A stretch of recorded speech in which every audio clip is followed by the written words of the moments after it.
नमस्कार प्यारे बच्चों, जैसा कि आप जानते हैं कि समर वेकेशन चल रहा था। उसके बाद कल जो आपके पास पहुंची वीडियो वो जैसे पहले पद की पहुंची और आपने वो देख ली होगी। और जैसा दौर चल रहा है तो नेट हमारे पास ये माध्यम है ये सब स्टडी करने का, और स्टडी जो है वो करना ज़रूरी भी है हमारे लिए। और उसके लिए ही हमने ये माध्यम बनाया हुआ है कि आपके पास वीडियो जो है वो पहुंच जाए और आप उससे अच्छे से स्टडी जो है वो कर सको। तो हम कर रहे थे सूरदास द्वारा रचित पद, जिसका आपने फर्स्ट जो पैरा है वो फर्स्ट वीडियो के अंदर देख लिया होगा। और जिसमें मैंने आपको बताया था कि जैसे संकेत सबसे पहले लिखते हैं हम, फिर प्रसंग, फिर सलात और फिर भावार्थ। जब भी हम पद या कविता कुछ भी ऐसा करते हैं तो उसके अंदर हम यही सब करते हैं, ठीक है। तो जैसे आपको मैंने कल भी बताया कि जो ये पैरा आपको दिया जाता है उसके अंदर आपसे अब सलात और भावार्थ और व्याख्या या विशेष नहीं पूछा जाता, उसमें आपको पैरा दे दिया जाता है और उसके अंदर से आपको क्वेश्चन जो है वो करने होते हैं। तो क्वेश्चन करने के लिए भी हमें उसका सरल अर्थ में पता होना जरूरी है। तो वही मैं आज आपको सेकंड पैरे से करवा रही हूँ। जैसे कल हमने करा था, कौन सा पैरा करा था? फर्स्ट, जिसमें ऊधो तुम हो अति बड़भागी, और इसका सेकंड पैरा है, आज मैं वो कर रही हूँ। मन की मन ही मांझ रही, कहिए जाई कौन पे उधो, ना ही परत कही। इसके अंदर जो उद्धव हैं, आप जैसे पहले पैरे में जान ही चुके हो कि उद्धव जो है वो श्री कृष्ण का संदेश लेकर के आए हैं। और वो क्या संदेश लेकर के आए हैं? वो जो गोपियां हैं ब्रज में रहने वाली, वो श्री कृष्ण के आने की आस लगा करके बैठे हैं, लेकिन जो उद्धव हैं वो उनको ज्ञान के माध्यम से भगवान को प्राप्त करने का तरीका बताते हैं। लेकिन गोपियां जो हैं वो श्री कृष्ण से प्रेम करती हैं और वो प्रेम के तरीके को ही अपनाना चाहती हैं। तो वो कहती हैं मन की मन ही मांझ रही। वो उद्धव को कहती हैं कि हे उद्धव, कृष्ण की जो हमारे मिलने की, कृष्ण से जो आस थी, जो उन्होंने आस लगाई हुई थी कि श्री कृष्ण जो है वो उनको मिलने के लिए आएंगे। वो मथुरा के अब राजा बन गए हैं, मथुरा में वो राज कर रहे हैं, लेकिन उनको क्या आस है कि वो वापस ब्रज में आएंगे और वापस जो है उनके साथ वैसा ही प्रेम करेंगे, वैसे ही गौएं चराएंगे जैसी वो पहले चराते थे, वैसा ही रास रचाएंगे जैसे वो पहले से ही रचाते थे।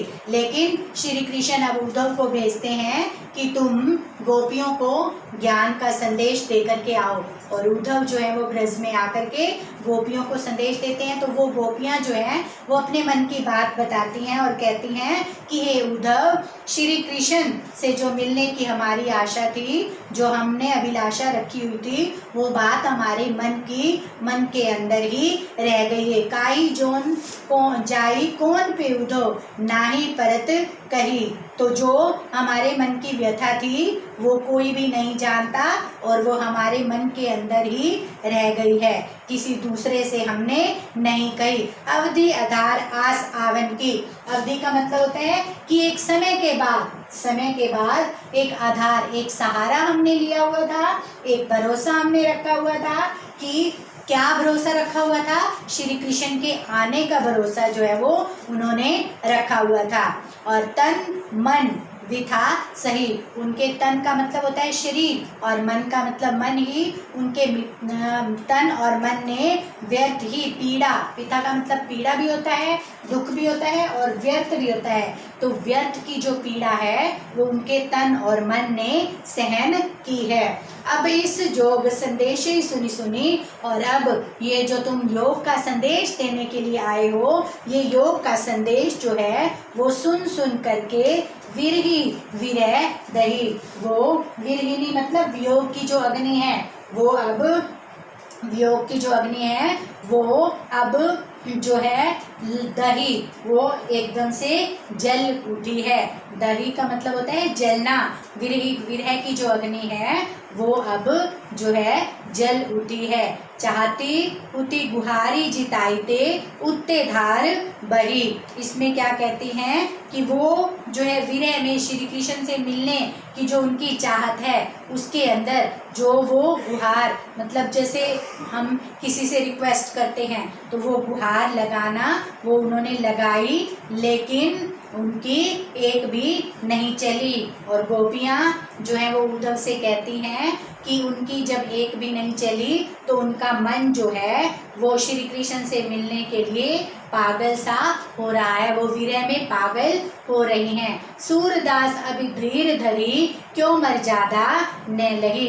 फिर सूरदास जी कहते हैं कि अब तो धैर्य भी धारण, सूरदास भी गोपियों के माध्यम से कह रहे हैं कि अब तो जो श्री कृष्ण ने मर्यादा का भी उल्लंघन कर दिया है, और जैसे उन्होंने किन्होंने गोपियों ने धैर्य का पालन किया है और वो भी अब उनसे उस धैर्य का पालन भी नहीं होता, क्योंकि श्री कृष्ण ने मर्यादा का उल्लंघन कर दिया, वो उनको मिलने के लिए नहीं आए हैं। तो इसके अंदर वियोग श्रृंगार का वर्णन किया गया है, और इसके अंदर ये जो पद है जो वो उसको गाया भी जा सकता है, यानी कि गे पद भी इसको कहा गया है।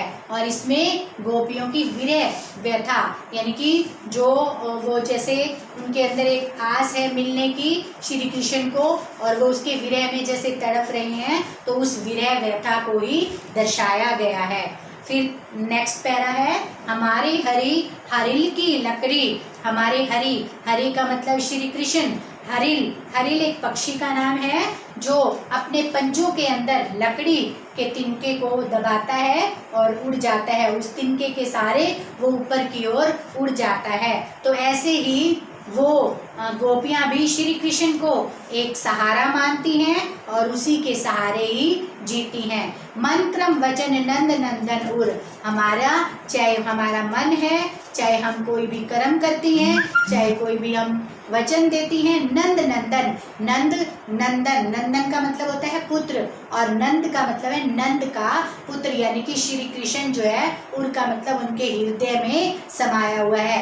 यह दृढ़ करी पकड़ी। और जिस प्रकार हरिल पक्षी एक वृक्ष की टहनी को, एक छोटी सी लकड़ी को पंजों में कस के पकड़ लेता है, वैसे ही हमने प्रेम से श्री कृष्ण को पकड़ा हुआ है, यानी कि हमारा मन जो है वो उन्हीं के अंदर ही रमा हुआ है। हमने मन क्रम वचन से उन्हीं को ही माना हुआ है। जागत सोवत स्वपन दिवस निशी। हम चाहे जागती हैं, चाहे सोती हैं, चाहे हम स्वप्न देखती हैं, चाहे हम दिन में स्वप्न देखती हैं, चाहे हम रात्रि में स्वप्न देखती हैं, काने काने जकरी, तो हम श्री कृष्ण ही पुकारती हैं, बुलाती हैं। यानी कि हमने जो रटना लगा रखी है, जो रट लगा रखी है, वो श्री कृष्ण की ही लगा रखी है। सुनत जो लागत है ऐसो।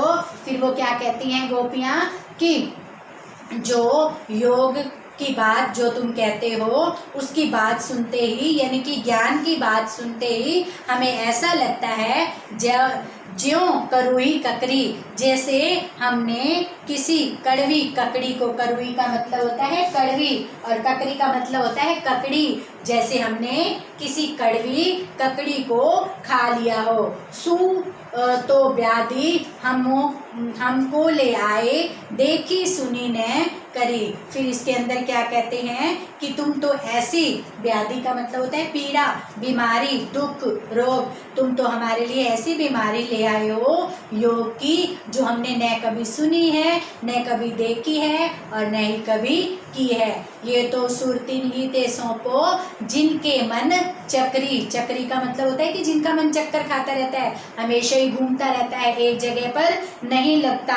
तो सूरदास जी गोपियों के माध्यम से कहते हैं कि ये जो ज्ञान रूपी, जो तुम्हारे पास योग रूपी ज्ञान है, ये जो भी ज्ञान की बातें हैं, तुम उनको समझाओ जिनका मन जो है वो एक जगह नहीं लगता, जो प्रेम की भाषा को नहीं समझते। फिर इसके बाद नेक्स्ट पैरा है हरि है राजनीति पड़ी आए, समझो बात कहत मधु करके समाचार सब पाए। इसके अंदर क्या कहते हैं, हरि हैं राजनीति पड़ी आए। अब इसमें गोपियाँ कहती हैं किसके माध्यम से, एक भंवरे के माध्यम से।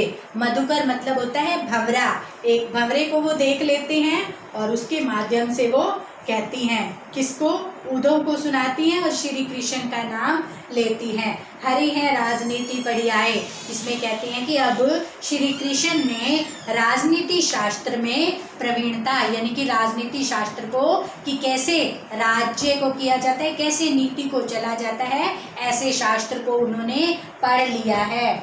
और समुझी बात कहत मधुकर के समाचार सब पाए, और वे राजनीतिज्ञ जैसे बन चुके हैं, तो वे जैसे हमारे प्रेम का उत्तर जो है वो छल कपट से देना चाहते हैं। तो समुझी बात कहत मधुकर के, फिर वो कहती हैं कि भ्रमर रूपी उद्धव जैसे जो उनको निर्गुण का ज्ञान देने आया है, उसको कहती हैं कि हमने तो समाचार सब जो है, जो तुमने हमें निर्गुण का ज्ञान दिया, जो सारी बातें कही वो हमने सुन ली हैं। वो किसके माध्यम से कह रही हैं, एक मधुकर, एक भंवरे को देख करके उसके माध्यम से जो है वो कह रही हैं। और फिर वो क्या कहती हैं, एक अति चतुर होते पहले ही अब गुरु ग्रंथ पढ़ाए।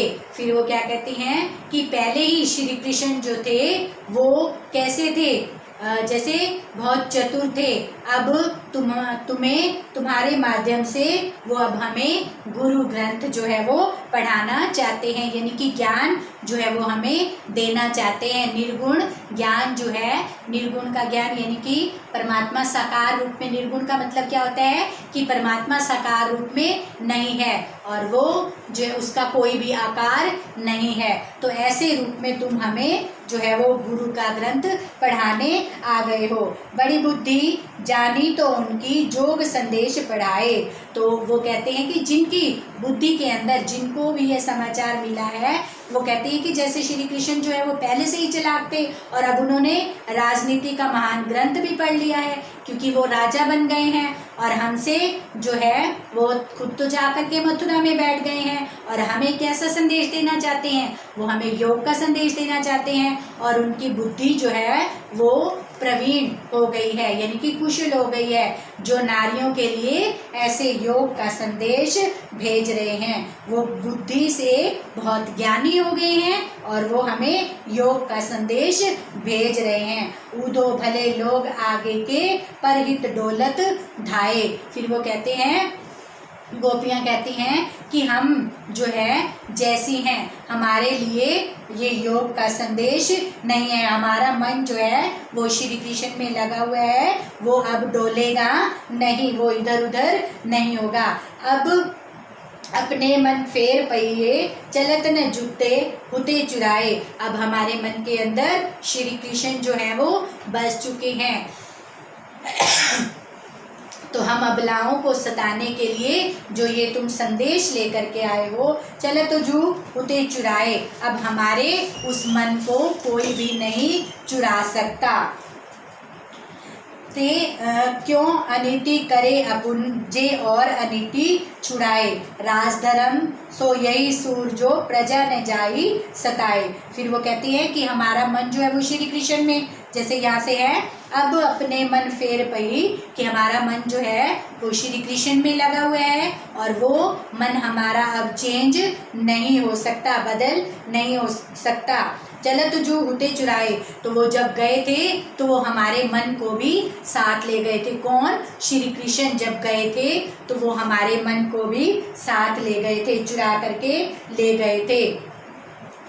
ते क्यों अनीति करे अपुंजे और अनीति छुड़ाए। तो फिर वो क्या कहती हैं कि न तो वो स्वयं न्यायपूर्ण आचरण करते हैं और न ही न्यायपूर्ण आचरण जो है वो करने देते हैं, यानी कि हमारे से नीति छुड़ाने में वो लगे हुए हैं। दूसरों की नीति जैसे हमारी नीति है वो वही ही रहेगी, यानी कि गोपियाँ क्या कहती हैं कि हम जैसे प्रेम को समझते हैं हम उसी प्रेम से ही समझेंगे।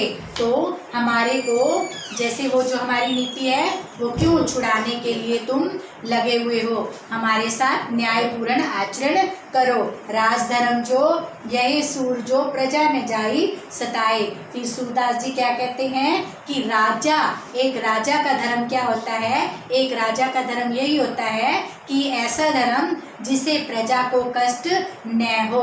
परंतु श्री कृष्ण जो हैं वो अब किसके प्रेम में, उपजा के प्रेम में फंस गए हैं और वो जो है प्रेम को हमारे प्रेम को छोड़ना चाहते हैं और इसीलिए वो हमारे लिए योग संदेश जो है वो भेज रहे हैं। तो इसके अंदर और क्या क्या कहा गया है कि राजा का धर्म जो है वो प्रजा का पालन करना होता है, दुख देना नहीं होता। गोपियां जो हैं श्री कृष्ण को कभी अन्यायी कहती हैं, कभी कुटिल राजनीतिज्ञ सिद्ध करती हैं और इसके अंदर अनुप्रास अलंकार का जो है वो प्रयोग हुआ है। जैसे इसके अंदर अब अपने आ और ए की आवृत्ति मन फेर पहिए, और जैसे ते क्यों अनीति करे अपुन, आ और आ जैसे अनीति छुड़ाए, यानी कि अनुप्रास अलंकार कहाँ पर होता है, जहाँ पर एक वर्ण की बार बार आवृत्ति हो रही होती है। तो इसके अंदर जैसे मैंने अभी अभी बताया, अब अपने यहाँ पर भी और फिर अनीति अपुन अनीति छुड़ाए, तो यहाँ पर भी, तो जहाँ पर यहाँ पर ए की आवृत्ति हो रही है बार बार, तो वहाँ पर अनुप्रास और दूसरा अलंकार है वक्रोक्ति अलंकार का प्रयोग जो है वो हुआ है। भाषा जो है वो ये पद जो सारे हैं वो ज्ञात्मक हैं, यानी कि गाए जा सकते हैं, सूरदास के सारे ही पद। तो आज इतना ही, बाकी नेक्स्ट वीडियो में। धन्यवाद।